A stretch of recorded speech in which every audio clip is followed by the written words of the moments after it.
Hi viewers, welcome to our channel. Present మనతో పాటు దాము బాలాజీ గారు సీనియర్ జర్నలిస్ట్ ఉన్నారు. వారితో ఒకసారి మాట్లాడదాం. సార్ నమస్కారం సార్. నమస్తే. సార్, హిడ్మా ఎన్కౌంటర్ తర్వాత దానికి సంబంధించి రకరకాల కథనాలు మనం విన్నాం. పోలీసుల వర్షన్ ఒకటి, మావోయిస్టుల వర్షన్ ఒకటి, ఇలా రకరకాల కథనాలు అయితే వచ్చాయి.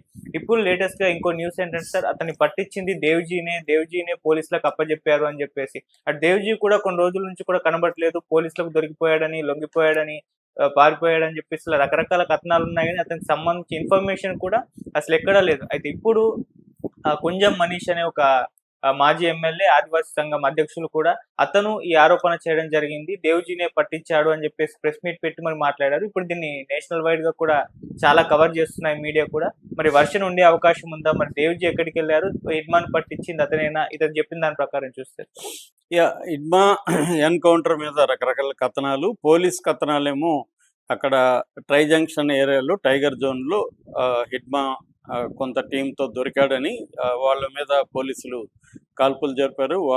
కాల్పులు జరిపారు. ఆ ఎదురు కాల్పుల్లో హిడ్మా, వాళ్ళ భార్య రాజీ, ఇంకొక 4 చనిపోయారు అనేది ప్రకటించారు. అయితే దీని మీద అనుమానాలు ఎక్స్ప్రెస్ చేశారు. పట్టుకొని కాల్చేశారని చెప్పారు. ఆ తర్వాత విజయవాడలో ఒక 50 మంది ఛత్తీస్గఢ్ నుంచి వచ్చిన మావోయిస్టులు దొరికారు. ఆ 50 మంది కూడా ఎవరంటే దేవ్జీ సెక్యూరిటీ సిబ్బంది, హిడ్మా సెక్యూరిటీ సిబ్బంది. సో వీళ్ళెందుకు అక్కడ ఉన్నారు అనేది ఇప్పటివరకు పోలీసులు కూడా క్లియర్గా చెప్పట్లేదు. అరెస్టులు చేసి కోర్టులకు పెట్టారు తప్ప విజయవాడలో వీళ్ళకేం పని? అక్కడ వ్యవసాయ కూలీలుగానో లేకపోతే అక్కడ రకరకాల బిల్డింగ్ కన్స్ట్రక్షన్లో కూలీలుగానో వచ్చారు అని చెప్తున్నారు. పోలీసులు చెప్పే వర్షన్ ఏంటంటే తలదాచుకోవడానికి వచ్చారంటున్నారు. తలదాచుకోవడానికి ఆంధ్రాకి ఎందుకు వస్తారనేది, ఎందుకంటే ఆంధ్రాలో కూడా యాంటీ నక్సలైట్ స్క్వాడ్స్ అవన్నీ ఉన్నాయని వాళ్ళకి తెలుసు. ఎంతమంది ఎందుకు విజయవాడకు వచ్చారనేది విచిత్రంగానైతే ఉంది. సో అదొక అతను. తర్వాత మావోయిస్ట్ పార్టీ అధికార ప్రతినిధి అభయ్ పేరుతో ఒక ప్రకటన వచ్చింది. అదేంటంటే 15వ తేదీ పోలీసులు విజయవాడలో ఈ హిడ్మాని ఆ టీంని పట్టుకున్నారు. యాక్చువల్గా హిడ్మా వాళ్ళ భార్య అనారోగ్యంతో ఉన్నారు. ఆ అనారోగ్యం కోసం వైద్యం చేయడానికి విజయవాడకి వచ్చారు. ఒక ద్రోహి ఇచ్చిన సమాచారం వల్ల పోలీసులు వాళ్ళని పట్టుకున్నారు. పట్టుకొని బాగా టార్చర్ పెట్టి ఆ తర్వాత 18వ తేదీన ఎన్కౌంటర్ కథలారనేది అభయ్ చెప్పాడు. ఈ నేపథ్యంలో అది కూడా డౌట్గా ఉంది. వాళ్ళు మావోయిస్టులు చెప్పింది కూడా అనేక అనుమానాలు ఉన్నాయని నేను కూడా చెప్పాను. ఎందుకంటే వైద్యం కోసం ఇక్కడికి రావడం విచిత్రంగా ఉంది. విజయవాడకి రావడం కొంత ఆడ్గానే ఉంది. అనేక సిటీలు ఉన్నాయి. పైగా విజయవాడలో ఏమి గొప్ప వైద్యం దొరికే పరిస్థితి కూడా ఏం లేదు.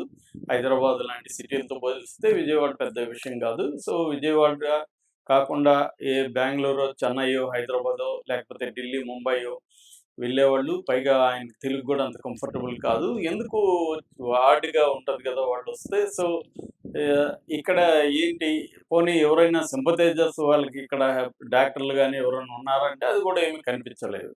సో ఈ అనుమానాలు అయితే కనబడ్డాయి. ఈ నేపథ్యంలో నిన్న ఒక మాజీ ఎమ్మెల్యే ఒక బాంబు పేల్చాడు. అదేంటంటే దేవ్జీని హిడ్మాని పట్టించేశాడు అనేది. ఆయన ఈ మాజీ ఎమ్మెల్యే పేరు మనీష్ కుంజం. ఆయన communist party of India CPI నాయకుడు. ఆయన అంతేకాకుండా బస్తీరియా రాజ్ మోర్చా అనే ఒక ఆర్గనైజేషన్ నడుపుతున్నారు. అంటే బస్తర్ ఏరియా అని ఒక సపరేట్ రాష్ట్రంగా ఏర్పాటు చేయాలనేది ఈ ఉద్యమ లక్ష్యం. అట్లాగే ఆయన ఆల్ ఇండియా ఆదివాసీ మహాసభకు కూడా ప్రెసిడెంట్గా ఉంటున్నాడు. ఈ బస్తర్ ఏరియాలో ఆయనకి ట్రైబల్ బెల్ట్లో మంచి ఇది ఉందన్నమాట. ఇంతకుముందు కూడా అక్కడ కుంటా అంటారు, కుంటాకి నియోజకవర్గంలో ఎమ్మెల్యేగా ఆయన ఉన్నాడు. సో ఆయన నిన్న ప్రెస్ మీట్ పెట్టి ఆయన క్లియర్గా చెప్తున్నది ఏమంటే, ఇది దేవ్జీని పట్టించాడు. అంటే ట్రైబల్స్కి తెలుగు లీడర్లకి మధ్య గొడవలు ఉన్నాయి. ఈయన్ని హిడ్మానే బలి చేస్తున్నారు. నిజానికి హిడ్మా చంపాడని చెప్తున్న 260 మంది పోలీసు బలగాల్ని, అంటే పారామిలిటరీ పోలీసు బలగాల్ని, అంటే వీళ్ళందరినీ కలిసి సెక్యూరిటీ పర్సనల్ అంటారు. సెక్యూరిటీ ఫోర్సెస్ని 260 మంది చంపాడు. సివిలియన్స్ని 81 మందిని చంపారనేది చెప్తున్నారు. వీటన్నిటిని ఆయన ఒకడే. ఆంధ్ర లీడర్లకి కానీ దేవ్జీ లాంటి వాళ్ళకి ఏం సంబంధం లేదా? వాళ్ళందరూ కలిసి కదా చేశారు.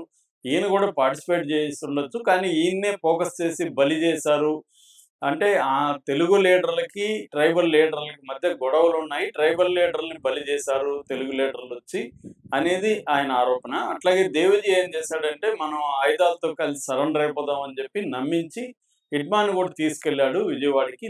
హిడ్మాని విత్ సెక్యూరిటీని, తన సెక్యూరిటీ నుంచి విజయవాడకి వెళ్ళి హిడ్మాని పట్టించేశాడు. తను మాత్రం వాళ్ళ గెస్ట్ హౌస్ లో సేఫ్ గా ఉన్నాడు, పోలీసుల గెస్ట్ హౌస్ లో.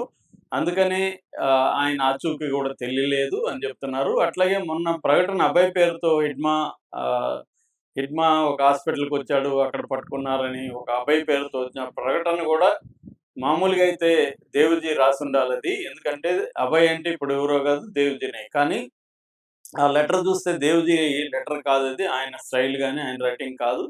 క్లియర్ గా దేవిజీ ఆంధ్ర పోలీసుల ఆధ్వర్యంలో గెస్ట్ హౌస్ లో ఎక్కడో ఉన్నాడు ప్రశాంతంగా, ఆయనే హిడ్మాని పట్టించేశాడు అనేది చెప్తున్నాడు. హిడ్మాని ఎందుకు పట్టించాడు అనే దానికి 3 కారణాలు కనబడుతున్నాయి. ఒకటేమో తనని సేవ్ చేసుకోవడానికి, అంటే తను బతకాలంటే హిడ్మాని పట్టిస్తేనే నిన్ను వదులుతాం అనేది పోలీసులు చెప్పారు. కాబట్టి ఎందుకంటే హిడ్మా మీద పోలీసులకి కోపం ఉంది, 260 మంది తన వాళ్ళని కోపం ఉంది కాబట్టి ఆయన మీద పోలీసులు గురి ఉంది. సో ఆయన సరెండర్ కావడానికి పోలీసులు ఒప్పుకోలేదు కాబట్టి ఆయన చంపుకున్నారు. దానికి అప్పగించమని దేవిజీకి మిషన్ ఇచ్చారు. సో దేవిజీ హిడ్మాకి ఏం చెప్పాడంటే మనం పోరాడడం కష్టం, మన పార్టీ తీర్మానం చేసింది, సో మనం అందరం కూడా ఆయుధాలతో సరెండర్ అయిపోదాము అని చెప్పాడు. దాంతో హిడ్మా కూడా నమ్మాడు. ఎందుకంటే తన సెంట్రల్ కమిటీ సెక్రటరీ చెప్తున్నాడు కాబట్టి, పార్టీ పాలసీ కాబట్టి తన పార్టీ పాలసీ కట్టుబడి ఉండాలని హిడ్మా కూడా సరెండర్ అవ్వడానికి తన సెక్యూరిటీ టీంతో కలిసి విజయవాడకు వచ్చాడు. ఆ నేపథ్యంలో హిడ్మాని పట్టుకొని హిడ్మా భార్యని ఇంకొక 4 ఎన్కౌంటర్ కట్టుగా తల్లడానికి కొంతమంది ఉండాలి కాబట్టి పట్టుకొని మిగతా వాళ్ళని 50 మందిని అరెస్ట్ చేసి కోర్టుకు పెట్టారు.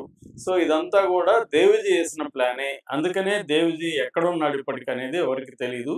నా అభిప్రాయం ప్రకారం అయితే ఆయన అక్కడ ఉన్నాడని చెప్తున్నారు. రెండో కారణం వచ్చి తన ఇమేజ్ని పెంచుకోవడానికి దేవిజీ చేసిన ఎత్తు.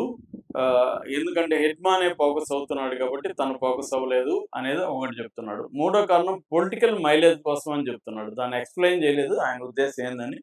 అంటే పొలిటికల్ మైలేజ్ దేవిజీకి ఏమొస్తుందో మనకు తెలియదు. సో ఈ 3 కారణాలు అయితే మనీష్ కుంజం చెప్తున్నాడు. అంటే ఇది కొంత మనీష్ కుంజం చెప్పేదాన్ని నేషనల్ మీడియా, ముఖ్యంగా హిందీ మీడియా విపరీతంగా వైరల్ చేసింది. సో కొంతవరకు అక్కడ ట్రైబల్స్ కూడా ఇది నమ్ముతున్నారు అనేది అక్కడ ఉన్న లోకల్ మీడియా కూడా చెప్తుంది. ఎందుకంటే హిడ్మాని ఈజీ కాదు, హిడ్మా విజయవాడ వెళ్ళే ప్రసక్తి లేదు, అక్కడికి ఎందుకు వెళ్తాడు అసలు. కాబట్టి ఇది దేవిజీనే తీసుకెళ్లి ఆంధ్ర పోలీసులకు అప్పగించాడు, దేవిజీ తన కేసుల నుంచి తన నుంచి కాపాడుకోవడం కోసం అనేది ఇప్పుడు చెప్తున్నారు. మరి ఇది వాస్తవమా కాదనేది వెరిఫై చేసుకునేది లేదు. ఆయన దగ్గర కూడా ఏం ఆధారాలు అయితే లేవు, ఈ మనీష్ కుంజం దగ్గర కూడా. ఏదేమైనా హిడ్మాదైతే ఫేక్ ఎన్కౌంటర్ అందరూ ఒప్పుకుంటున్నారు, కానీ ఎవరు పట్టించారనే దగ్గర క్లారిటీ లేదు. మావోయిస్టు గ్రూపుల్లో లీడర్షిప్లో మాత్రం విభేదాలు అయితే ఉన్నాయనేది గత కొంతకాలంగా మనం కిషన్జీ తమ్ముడు మల్లోజుల వేణుగోపాల్ కానీ, తర్వాత ఆసన్న వృత్తాంతాలు కానీ, తర్వాత ఈ మధ్య వచ్చిన చంద్రాన్ని కానీ, వీళ్ళందరినీ చూస్తే మావోయిస్టులోనే విభేదాలు కనపడతాయి. ఇక్కడ జగన్ పేరుతో వచ్చిన ప్రకటన మేము కాల్పుల విరమణని కొనసాగిస్తామంటే, అక్కడ Orissa state committee secretary Ganesh పేరుతో దీన్ని ఖండిస్తూ ఇతను ద్రోహిగా అక్కడ ప్రకటన వచ్చింది. అంటే కన్ఫ్యూజన్ ఉండొచ్చు, లేదా విభేదాలు అయితే కనిపిస్తున్నాయి. ఏదేమైనా మావోయిస్టు అభయ్ లేఖలో కూడా కొన్ని ప్రాబ్లమ్స్ ఉన్నాయి. ఎందుకంటే ఈ విజయవాడలో 50 మంది ఎందుకున్నారో చెప్పలేదు అభయ్. సో క్లియర్గా మనీష్ కుంజం చెప్పే దాంట్లో కొంత రీజనబుల్ అయితే ఉంది. ఎందుకంటే ఈ సెక్యూరిటీ వాళ్ళందరినీ తీసుకొని మెడికల్గా అయితే అంతమందిని ఎందుకు తీసుకొని వస్తారు? మెడికల్గా అయితే మామూలుగా మావోయిస్టులు సిటీలకు వెళ్ళేటప్పుడు 2-3తో కలిసి వెళ్తారు. గుంపుగా ఒక 50 మందిని 60 మందిని తీసుకొని రారు. అది సెక్యూరిటీ రిస్క్. అది మరి ఎందుకు వచ్చాడు అనే దానికి అక్కడ లాజిక్ కొడుతుంది అభయ్ ప్రకటనలో. 50 మందిని గురించి అసలు చెప్పలేదు అభయ్. అట్లాగే దేవిజీ ఏమయ్యాడు అనేది, దేవిజీ ఉన్నాడా బతుకున్నాడా, ఎందుకంటే దేవిజీ చనిపోయాడని, దేవిజీని కూడా పట్టుకున్నారని ఇలాగ వార్తలు వస్తున్నప్పుడు దాన్ని క్లారిఫై చేసి ఉండాలి. అది కూడా చేయలేదు దాంట్లో. సో కాబట్టి ఇక్కడ మనీష్ కుంజం చెప్పే దాంట్లో వాస్తవం ఉందన్నట్టుగా అనిపిస్తుంది. ఎందుకంటే దేవిజీ ఏమయ్యాడు అనేది తెలియదు. మేబీ దేవిజీ సరెండర్ అవుతాడా, లేకపోతే దేవిజీని కూడా నమ్మించి మనం చూడాలి. ఇంకొంత కాలం గడిస్తే గానీ ఒక క్లారిటీ అయితే రాదు. ఇట్మా ఎందుకు చనిపోయినాడు అనేది ఇప్పటికి కూడా ప్రశ్నార్థకంగానే ఉంది. ఎలా చనిపోయినాడు? Okay. Thank you so much sir.